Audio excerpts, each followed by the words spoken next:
일본의 안보 환경은 제2차 세계대전 이후 최악이다.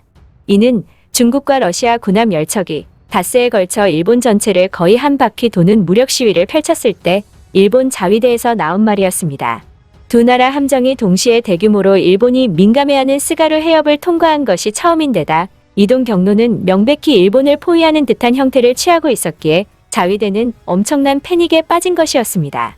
게다가 중국과 러시아는 군함을 끌고 가서 일본을 위협한 지 얼마 지나지 않아 19일에는 전투기를 끌고 가 일본의 아슬아슬한 영공사이 지역에서 또 위협을 가했고 일본을 발칵 뒤집어 놓았습니다. 이에 한국합동참모본부에 해당하는 일본 방위성 통합망료 간부는 중러의 도발에 우리 자위대는 경계태세에 돌입했고 영공 침범은 없었다며 의연한 태도를 드러냈지만 육자대 관계자에 의하면 강적들의 도발에 자위대 내부는 비상이 걸려있는 상태라는 것이 알려졌죠. 중국과 러시아의 도발이 갈수록 매서워지자 23일 도쿄에서 열린 국제안보회의에서 기시다 후미오 총리까지 나서 지역의 안전보장 환경이 엄중해지고 있다. 자유, 민주주의, 인권이라는 보편적 가치를 위협하는 움직임이 있다고 말하며 중국과 러시아를 겨냥했습니다. 그러나 중국과 러시아가 이러한 말들에 흔들릴 나라가 아니라는 것은 세상이 알고 있으며 결국 일본 정부는 도발에 대한 해결 방안을 모색하고 나섰습니다. 우선 일본 하야시 외무상은 러시아 외교장관과 전화 통화를 가져 최근 일본 근처에서 러시아와 중국의 군사 활동이 늘어나고 있는 상황에 대해 우려를 보냈는데요. 그런데 다소간 충격적이게도 우려를 보내는 한편 러시아의 친근감을 드러내며 우리 좀 이뻐해달라는 식의 메시지를 전달했습니다. 상식적으로 생각한다면 자국의 국민들이 분노한 도발을 두 차례나 감행한 국가에게 최소한 굽신거리지는 않는 게 정상일 텐데 일본은 되려 외교부 1인자가 나서서 러시아 외교장관의 친근감을 드러내며 대면으로 만나길 고대한다고 밝히고 양국이 조속히 평화조약을 체결해 관계를 호혜적으로 발전시켜 나가길 원한다고 말한 것입니다. 심지어는 중국에도 꼬리를 내리는 모습이 포착되고 있습니다. 취임 초기부터 중국에 대한 견제를 강화하겠다고 거듭 말했던 기시다 총리는 어디 갔는지 시진핑 국가주석에게 국교 정상화 50주년을 맞는 내년을 계기로 건설적이고 안정적인 일중 관계를 함께 구축해 가지 않으면 안 된다고 말한 것은 물론 최근에는 미국이 신장 인권 문제 등을 이유로 베이징 올림픽 보이콧 가능성을 내비치자 일본 정부는 공개적으로 쏙 빠져버린 것입니다. 결국 이러한 움직임들은 중국과 러시아의 친밀감을 표출함으로써 현재의 안보 위험 문제를 타개해 나가겠다는 것이죠.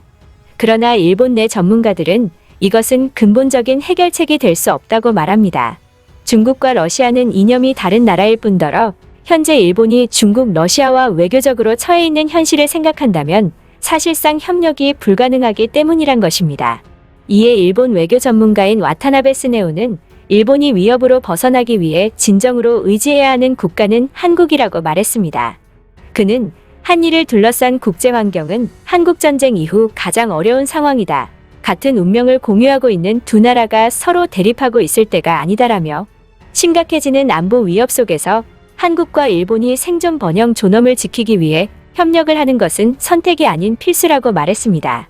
그러나 이는 양국의 주요 갈등 사안인 역사 문제가 해결돼야 가능한 것인데요. 이에 대해 와타나베 스네오는 역사 문제를 별도로 보자고 주장했습니다. 즉, 갈등 사안인 역사 문제는 일단 남겨놓고 우선은 협력부터 먼저 해서 안정을 도모하는 투트랙 전략을 쓰자는 것입니다. 그러면서 화해를 하고 나서 협력할 생각을 하면 안 된다. 협력하려는 노력이 먼저 있어야 두 나라가 진정한 화해를 할 수 있다고 강조했습니다. 개소리를 줄줄이 늘어놓고 있는 것이죠. 일본 주류 사회에서도 영향력이 큰 그가 이런 말을 했다는 것은 현재 일본이 안보 위협에 진심으로 두려움을 느끼고 있으며 한국과 군사 동맹을 하고 싶어 한다는 걸 알 수 있습니다. 미국이라는 존재가 있지만 미국은 지나친 국익 우선주의를 보이기 때문에 완전히 신뢰할 수 없고 일본 바로 주변에도 강력한 군사 동맹국이 있어야 심리적 안정감이 생긴다는 것이죠. 또한 러시아에 시달리고 있는 일본은 푸틴조차도 한미일 군사 동맹을 꺼려하는 것을 알고 있기에 더욱 이를 원하는 것도 있습니다. 그래서 지난 10일 이재명 더불어민주당 대선 후보가 한미일 삼각 군사동맹에 관해 명확한 반대 의사를 내비치자 일본 언론들은 일제히 한국의 여당 후보가 일본에 대한 경계심을 표했다라고 보도하며 붕괴하고 나선 것이죠. 당시 이재명 후보는 관훈 토론회에서 군사동맹을 당연히 반대한다며 일본을 신뢰할 수 없다고 밝혔습니다. 일본이 언제나 믿을 수 있는 우방 국가이냐며 영토나 역사 문제가 완전히 정리돼 정말로 영속적으로 공존하는 관계가 되면 몰라도 제국주의 침탈 문제에 대해 모호한 입장을 취하고 있는 상황에서 일본과의 동맹은 위험하다라고 말한 것입니다. 스리슬쩍 한국과 군사 동맹을 맺고 싶어하는 일본의 뼈를 제대로 때린 것이죠. 이에 요미우리 신문 등은 이 지사를 좌파 여당 진영의 주자로 분류하고 대일 강경 자세에 문제가 많다며 화제 만들기나 인기를 노린 과격한 발언은 자제해야 하지 않겠느냐라며 이 후보를 일방적으로 비난했고 국제정세, 지정학을 이해하지 못하고 있다며 분노했습니다. 그런데 일본 정부의 생각은 달라 보입니다. 이재명 후보의 발언을 토대로 한국에서 일본과 군사 동맹은 절대 불가능하다라는 여론이 강하게 형성되고 있는 것을 의식한 건지 일본 정부는 갑자기 그동안 한국에 보여왔던 태도와 다른 태도를 보인 것입니다. 일본의 하야시 외무상은 25일 취임 후 처음으로 보도 각사와의 인터뷰에서 한일 관계에 대한 현안 문제를 밝혔는데요.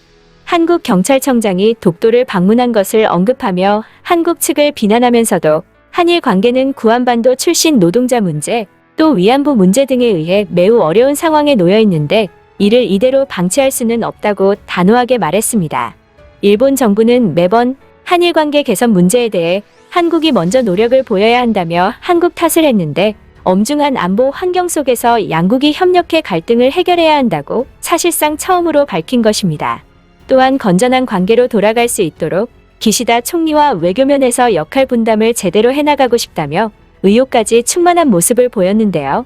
이에 일본 일각에서는 기시다 내각이 중국과 러시아에 격해지는 도발과 안보 위험 속에서 국익을 최우선으로 하는 외교 정책을 취하고 있다고 평가하고 있기도 한 만큼 한국과 관계를 정상화해서 한미일 삼각 군사 동맹까지 원하고 있는 의지를 드러냈다고 분석했습니다.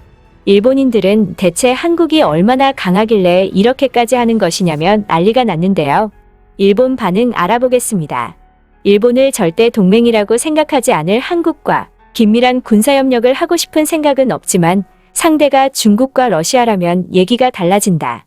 일본, 미국, 한국의 삼각동맹, 더 나아가 일본과 한국의 군사동맹이 맺어지게 된다면 중국과 러시아는 절대 지금처럼 도발을 할 수 없을 것이다. 지금 정부는 중국, 러시아의 도발의 기세가 완전히 죽어있다.